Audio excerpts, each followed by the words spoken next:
Assalamu alaikum. Thank you for tuning into the Dean Show. We're here at the Mass ICNA. I got a special guest when I come back. You heard of Tyrese Gibson, right? Well, Tyrese Gibson came across a video and he texted it and he was fascinated by it.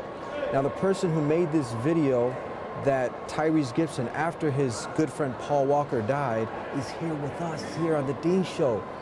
That's right. When we come back, don't go anywhere. This exciting episode, we're going to be talking about this video that really fascinated Tyrese Gibson and what was the message in it here when we come back on the Dean Show. This is the Dean Show.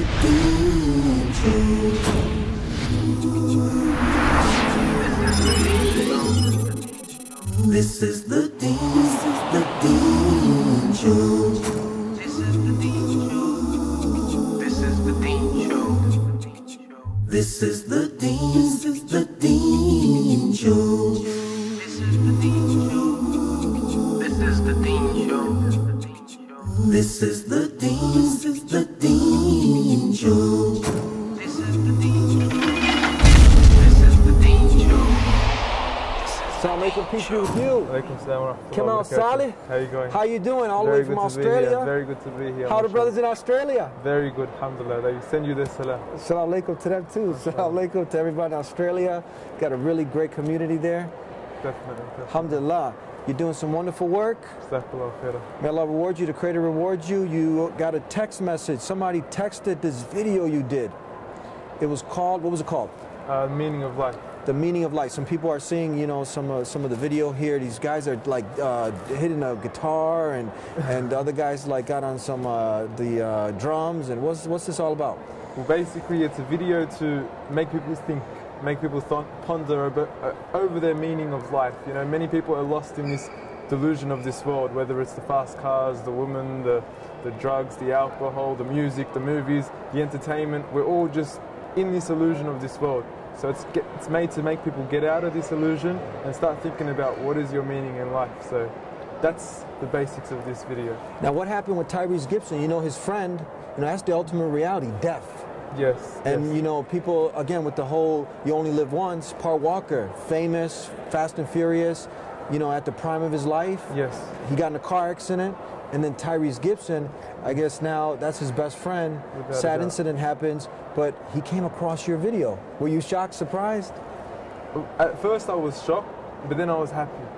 You know, because it's tragic. It's not just Tyrese Gibson, it's absolutely everyone that's alive. Whenever death comes upon anyone, it makes them start to think and ponder over their purpose in life. As Allah says in the Quran, أَلْهَاكُمُ التَّكَاثُرُ حَتَّى زُرْتُمُ الْمَقَابِرَ. That verily this world, your rivalry in this world deludes you until you visit the graves, until death overcomes you.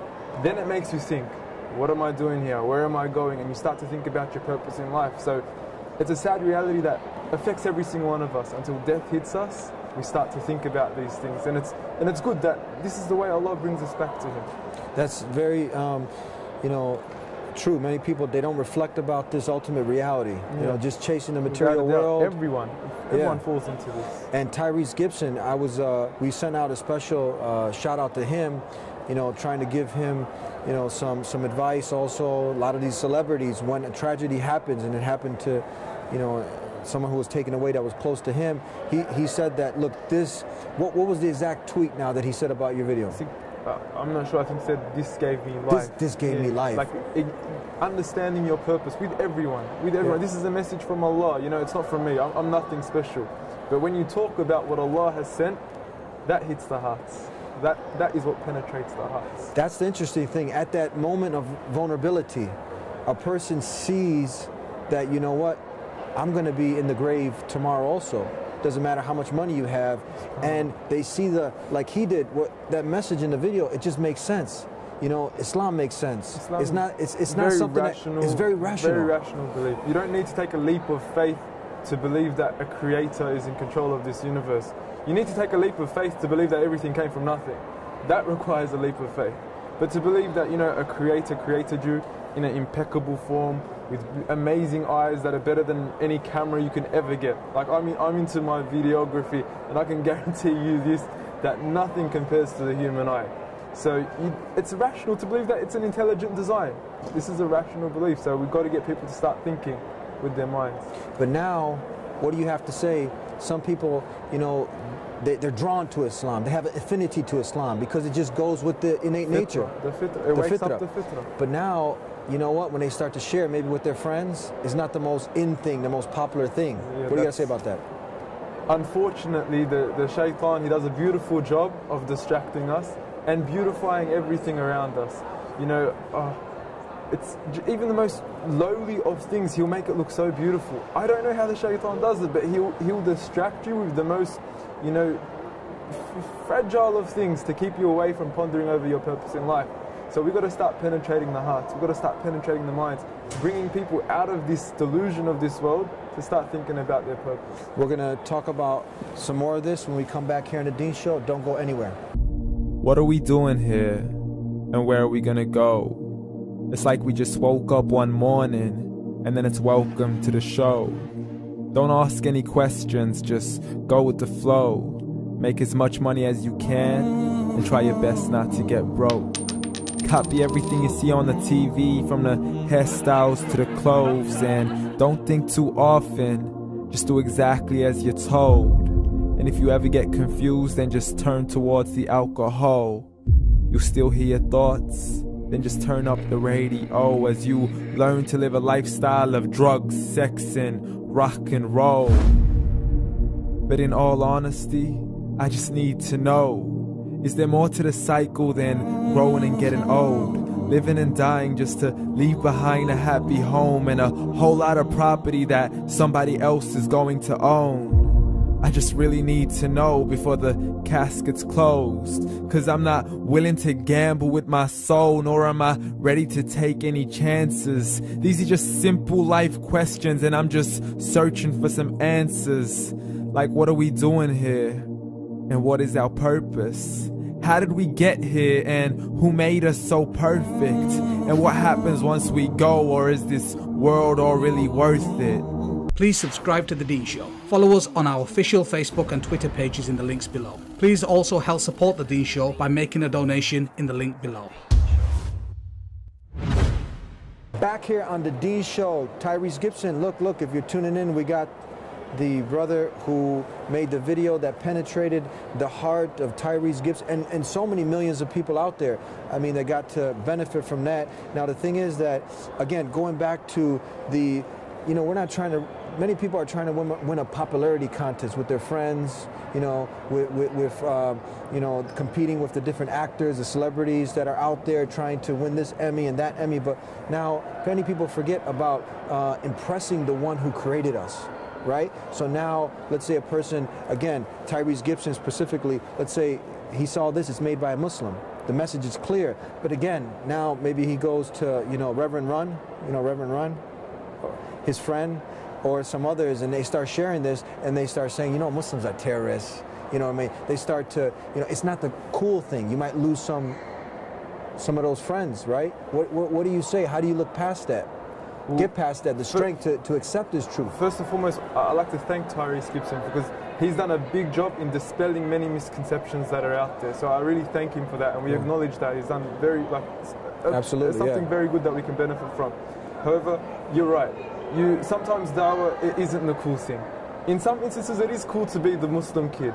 You know, amongst Muslims at conventions like this, it's cool to be a day. But then at times, people will frown at you, or, you know, with all the misconceptions about terrorism, misconceptions about, you know, we don't even need to go there. But it's not the cool thing to do. So you have to sacrifice from your reputation to give the da'wah. And as we know, Muhammad ﷺ, the greatest of all creation, he was ridiculed, he was abused, he was called the worst of names, even though he was the best of creation to have walked this earth. So if he went through it, why shouldn't we? Yeah. The brothers now, people are seeing these two brothers. Now, they were also, I believe they were, what were they, dancers, like in the club? Yes. They're my two friends. They're your two friends. Really respect them. They were out there, you know, promoting promoting the nightclubs. Yes. Look, the brothers, like, you know, these two studs, man, they were out there getting the women, hanging out, doing everything that, you know, people want to do. But now they're on the Deen. Tell us a little about these brothers. To be honest with you, I myself, I used to, before I got into the Islamic spoken word, I used to be, may Allah forgive us, but I say it for the benefit of the viewers, I used to fall into the trap of, you know, the jahil music, the rap music, and all this. And the funniest story is, Ayman, the brother from the video, the first time I ever met him, I was trying to buy concert tickets off of him for a rap concert, which alhamdulillah never actually went into happening. And that was the first time I ever met him. And then I added him on Facebook, and I'll just see all these pictures at clubs and this and that, and it wasn't the best of things to look at. And I slowly became religious just before he became religious. And the next time I met him, it was at Medina, in the Prophet's city. So to see that, how far he had changed, like subhanAllah, we both changed roughly around the same time, it was so inspiring. Because I used to look at his pictures on Facebook and I would say, this brother, you know, we ask Allah to guide him, but it doesn't look like it's happening. But subhanAllah, Allah guides whom He wills, how He wills. And this brother was in the clubs, you know, promoting, dancing, everything. But subhanAllah, Allah guides whom He wills. And it was the most inspiring feeling to have seen him in the Prophet's city. It almost brought a tear to my eye. So these brothers now, they had lived for satisfying their cardinal desires. And for winning those popularity contests, for fitting in, for the status. That's how Allah explains the dunya in the Quran. Yeah. But now they're living for a higher purpose. Allah. They came to Islam, to the submission to the Creator, not the creation. And Islam is not something that you just blindly jump into. Islam actually provides the proof and the evidence. And you actually made a video talking about some of these evidences in the Quran. So for the skeptic out there, he's like, come on, all religion is just, you know, you got to just blindly believe. That's not the same thing with Islam, is it? Again, with death. It was death that woke up our brother Ayman. It was death that made him realize, you know, hold on. You know, life isn't just parties, music, day in, day out, Friday, Saturday, Sunday night. There's something more deeper to life, you know. Allah didn't create this in vain. You know, He didn't give us this impeccable body just for us. Something so vain as partying every Saturday night. There's something deeper. And when He realized that, He gave everything up.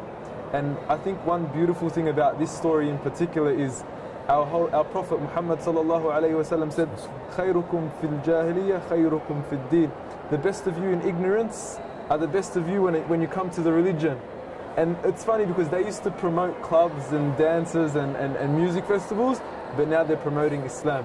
Literally, they go out, promote Islam, they go to music festivals and tell people, come to the mosque, come to the masajid. And that's just an awe-inspiring scene just to see such a thing. What is it about Islam? On the one end, you go to the parties, you know, you go ahead and you do what people do. You work hard during the week. You go out on the weekends, you kick it, and you experience some kind of enjoyment, right? And why would someone want to give all that up? They gave all that up. What is it that you experience in Islam that makes you give that up? The enjoyment is not a true enjoyment that you feel at the clubs. The enjoyment is not a true enjoyment that you feel while you're listening to music. It's a temporary enjoyment. As soon as, you know, those notes stop playing, those notes stop playing, and those endorphins stop, the hormones stop, and the chemical reactions in your brain reacting from the music stop, it goes away. It's empty, empty, empty. And only in the remembrance of Allah do the hearts truly find rest. And this is a true tranquility and rest that isn't temporary like in music. Now, can you buy some of that? Can you buy that? I mean, you're paying to go to the nightclub. You're paying for the six-pack. You're paying, you know, for that pain. Actually, Allah,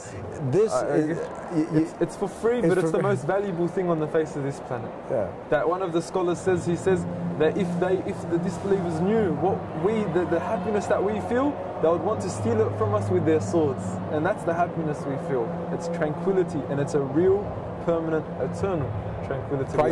Priceless, but it's free. But do you want it? That's the thing. Do you want it? If you want it, we're going to be talking about how you can get it too here on the D Show. Don't go anywhere. The ignorance of the insect can be shown as an example of humanity. Just as the insect is fooled by the bright lights of a trap that would eventually destroy it, man is also fooled by the bright lights of this world, which would also destroy him. Although many men have been fooled in the past, some have managed to run away from the fire before it consumed them. My name's Ayman, I'm 26, and a couple of years ago I was a club promoter, dancer, you know, big on social media, and just everything that wasn't right in life. I was blinded by shaitan, like the glitz, the glamour. I'd think to myself, being what I was, used to be a dancer, jumping in the middle of a circle and having all eyes on you and making people clap and cheer. I thought that was glamour. I thought that was, wow, what a rush. My name's Noor. They used to know me as Noah. Aim is my best friend. Been mates with him since high school. We used to go out together, do everything together, you know, the promotions, the festivals, the whole lot, you know. At the time when you're there, you're enjoying it. The way the environment is, girls coming at you, the lights, the music, your heart pounding, and you know, the goosebumps, and you know, the really good feeling that everyone wants to search for. And shaitan did, you know, he beautified everything around me, you know, from women to money to acquiring more. And he made it look so good that you wanted more. And if you took a bit, you weren't satisfied, you still wanted more. And I always felt to myself, I can go out every night, you know, Wednesday to Sunday night, and just party and hang out and meet people and socialise, and I'm not hurting anyone. When in the actual sense, I was hurting myself. Please subscribe to The Dean Show. Follow us on our official Facebook and Twitter pages in the links below. Please also help support The Dean Show by making a donation in the link below. Back here on The Dean Show, we're at the Mass ICNA convention, and we are talking about some of the more serious things that people should be contemplating, thinking about. Some people right now, there might be a brother or sister, you know what, getting tempted because maybe they're at the university and a friend's been inviting them to this the fraternity sorority party, right? And they're thinking of going, and the brother said, come on, look, honey, YOLO, you only live once. And you know, she's thinking about it, she feels restricted maybe. Look, I've been so good, let me just do it one time, right? What would you say to a brother or sister who are thinking of, you know, kicking it now? I think the most beautiful hadith is the hadith that was in the video we were speaking about before, where Rasulullah ﷺ says, his example is like the example of a man who lights a fire, and that fire attracts so many insects, and they rush at the fire, ignorant of the fact that that fire is going to burn them. Just because they're amazed by the brightness of that light coming from the fire. But little do they know that that fire is going to burn them. And it is the same thing with us. We see the bright lights of the nightclubs, we see the bright lights of the music, the entertainment, and all these festivals. But little do we know that if we continue chasing after them, it will only destroy us. If not in this life, in the next life. And it's a scary thought, but wallahi, this is the reality that we can't run away from. You know, death is at our doorstep and we can't run away from it. So if we die in this state, that's it. That's it. We got one shot now to get it right. It's a bitter reality. It's a bitter pill to swallow, but this is... Tell us, what do you see one of the top challenges facing some of the, I mean, we all are going through similar problems and struggles, be it Canada, be it the US, now Australia. You know, I'm sure a lot of youth, you know, they come to you and they seek your advice. What are some of the one of the major challenges you see that the youth are facing? And young adults. May Allah reward Brother Norman Ali Khan for his khutbah today, because I think he hit the nail on the head. We have an inferiority complex. We feel inferior. We see everyone else and all the riches that they have. We see the cars that they drive. We see the beautiful makeup and hair that some girls wear, and we feel so inferior. Oh, look at them! Look what they have. Look what she has. Look at her boyfriend. Look at his girlfriend, and we go, I want that. Why can't I have that? Why is everything haram? And we begin to feel so inferior, which in reality is false. Wallahi, we have something that everyone would die for. We have a happiness in our heart that everyone should die for. We have an eternal, the paradise, the abode, the eternal abode. It's unseen, but it's eternal. And this is the best of resting places that we could ever wish for. And we have it. Allah has given it to us. So why do we feel inferior? When everyone else is enslaved to their desires, to their image, as the Sheikh was saying, enslaved to looking good, enslaved to having the best girlfriend, to driving the best car. Everyone's enslaved to these desires. When us, we are only enslaved to the one master who knows what's best for us and who is true to his promise and who has promised us paradise, so as long as we follow as the path he told us to follow. How could someone in short know that Islam is indeed not a religion organized by man or man, but it's indeed the way of life from the Creator who created man and woman and everything in this universe? How can they be sure Islam is the truth? It's a process. First, acknowledge your creator. Brush aside everything else. Acknowledge that Allah exists. You know, swallow the arrogance, swallow the, you know, the pride that you have. Be humble. You came from a nutfa, you came from a drop of semen. Be humble. Admit your reality. You were created from the most glorious of creators. It was Allah, the one and only. Acknowledge that. Once you acknowledge that He is your creator, acknowledge that He did not create us in vain. This impeccable world we are living in, this immaculate, amazing, grand world we are living in was not created in vain. There must be a purpose to it. And we are too naive and too ignorant to figure out that purpose for ourselves. Only Allah, our creator, can tell us why we are here. If you have an iPhone, if you have an iPad, if you have any form of these technologies, the first thing you go to, if you've never seen it before, you go to the Apple store. Why? Because Apple made the phone that you are desperately trying to figure out how to use. Likewise, you go to your creator. And He'll tell you how to use this body, how to conduct your relations with everyone around you. And Allah has not left us alone. Allah has given us this manual on how to live our lives from the prophets, from Adam, Abraham, Noah, Jesus, Muhammad, peace be upon them all, with Muhammad, peace be upon him, being the final and seal of all of them. And this is the truth. What do you say, what do you call Australians, Aussies? Aussies, yeah. Okay, so you know, in that part of the world, there was someone who took some people hostage, and we just hate when it's like, oh man, I hope it's not a Muslim, right? We know what this deen teaches, what Islam teaches, what it calls to, and it doesn't call to that, obviously. So what do you have with some people out there now who are listening? Maybe a Muslim got his friend to listen. It all sounds good, but why are all these Muslims involved? You know, not every Muslim is. How does it go?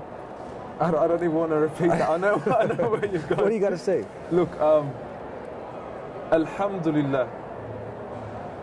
The majority of Australians were mature enough to realize that this man, this action of this man does not represent our religion. They were mature enough to realize that they know Islam, they have Muslim neighbors, they've seen the Muslim sheikhs on TV, they know who we are, and they know very well that this does not represent Islam, to the point that they made a tweet, a hashtag, which went viral overnight. I'll ride with you. I'll ride with you, yes. Yeah. To show that, look, Muslims, we're in this together. We're against this, you're against this, I'll ride with you too. And it was the most beautiful thing, and it was the most beautiful message to show the world that, you know, Muslims are cool. You know, Islam does not advocate these kinds of things, and you don't have to look far to realize, you know, the Prophet, peace be upon him, Allah calls him mercy to mankind. Who are we to call him anything else? Last minute we have Tyrese. You know, he was like, man, I want to meet this guy who made that video. Or anyone else who's out there now, they're tuning in. What advice would you give them? Think, ponder over your purpose in life. Allah, we are only here for what, 50, 60. Our Prophet, peace be upon him, said, the age of my ummah, 60 years, 60, 70 years. We're not here for a long time. We need to think about our purpose in life. We don't want our, you know, the day we are resurrected to be the first day we actually think about, oh my God, you know, why was I here this whole time? We need to think today. Procrastination is only helping the Satan. We're only helping the devil by procrastinating any longer. We need to think about why we're here. Give us some thought. Give us some thought, some deep, deep thought. Struggle and strive. Like Allah teaches us in the Quran, those who strive in the cause of Allah, He will guide them. He will guide them. So strive, and we ask Allah to guide our hearts towards Him. Because even, you know, as Muslims, we ask for guidance. We started with peace, went with peace. Thank you so much. Thank you so much. It was a pleasure. Nice. It's a pleasure to be here. All right. Jazakallah khair. And thank you for tuning into the Deen Show. So really reflect upon this beautiful advice. Think, ponder. Why are you here? Just to party and play, make a little money, a little dough, and then you spend it, and then what? Or you accumulate a lot of money, and then what? You die and leave it all behind. No, there's got to be more to life. But you have to be sincere with yourself. Do you want to know really why you've been created, why you're here, what's the meaning of life? Begin by asking the owner who created your life, who gave you this chance right now that you have. And are you going to just waste it? Because death can approach at any time. So start to sincerely ask the one who created you to guide you. And then take it from there. As simple as that. Give you a little bit of homework. And then tune in here every week to The D Show. Subscribe if you haven't already, and tune in every week. We'll see you next time. Until then, peace be with you. Please subscribe to The D Show. Follow us on our official Facebook and Twitter pages in the links below. Please also help support The D Show by making a donation in the link below.